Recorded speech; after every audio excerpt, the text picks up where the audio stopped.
On se sent en famille en ce sens que la Russie est une famille aussi pour l'Afrique. C'est une famille parce que nous avons la même histoire. La Russie a consenti d'énormes sacrifices pour libérer le monde du nazisme pendant la Seconde Guerre mondiale.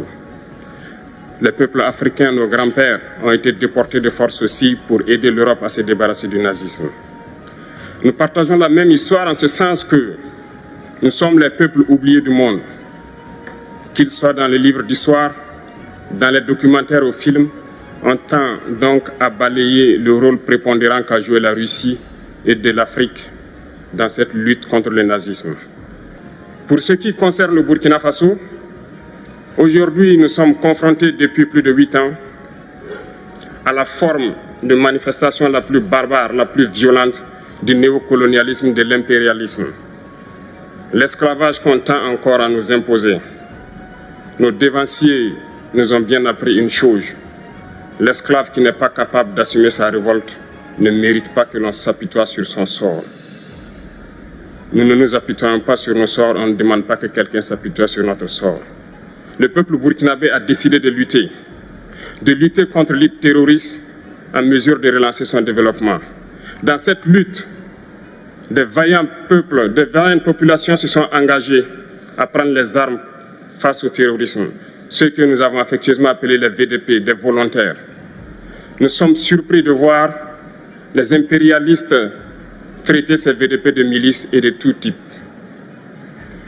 C'est décevant, parce qu'en Europe, lorsque des peuples prennent les armes pour défendre leur patrie, on les traite de patriotes. Mais là n'est pas le problème. Ce qui est le problème, c'est de voir des chefs d'État africains qui n'apportent rien à ces peuples qui se battent, mais qui chantent la même chose que les impérialistes en nous traitant de milices, en nous traitant donc d'hommes qui ne respectent pas les droits de l'homme. De quels droits de l'homme parle-t-on? Nous nous offusquons contre cela et c'est honteux.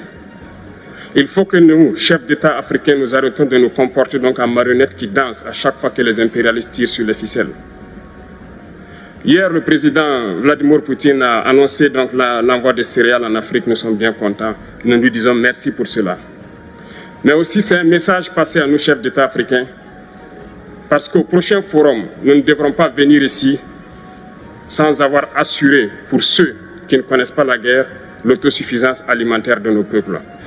Nous devons prendre l'expérience de ceux qui ont pu déjà atteindre cela en Afrique, tisser de bonnes relations ici et tisser de meilleures relations avec la Fédération de Russie pour pouvoir assouvir les besoins de nos populations.